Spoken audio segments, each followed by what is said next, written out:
Hello అండి. Welcome to Saritha world. సజ్జపిండితో ఇలా ఆవిరి కుడుము చేసుకోండి. స్నాక్స్‌కి చాలా బావుంటుంది. చాలా హెల్తీ కూడా. దానికి కావాల్సింది ఫస్ట్ అరకప్పు బెల్లం తురుము తీసుకొని దాంట్లో అది మునిగే వరకు వాటరేసి బెల్లంని కరిగించుకోండి.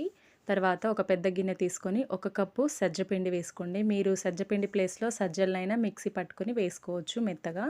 దాంట్లోనే ఒక అర స్పూన్ ఉప్పు వేసి ముందుగా కరిగించుకున్న బెల్లం నీళ్ళని కొద్దిగా వేసిన తర్వాత దాంట్లోకి ఒక 2 పిరికిళ్ళ పల్లీలు వేసుకోండి. పల్లీలు వేసుకోవడం వలన ఇది తినేటప్పుడు చాలా బావుంటుంది. వేసిన తర్వాత అంతా కలిసేటట్టు కలిపి ఈ బెల్లం నీళ్ళని కొద్ది కొద్దిగా వేసుకుంటూ చపాతీ పిండి కన్నా కొంచెం లూజ్‌గా కలుపుకోండి.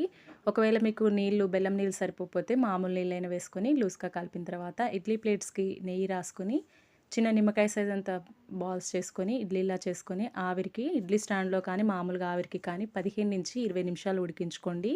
20 నిమిషాల తర్వాత మూత తీసి వాటిని తీసి ప్లేట్‌లో పెట్టి సర్వ్ చేసుకోండి. ఇవి 2 డేస్ వరకు ఉంటాయి. Thanks for watching.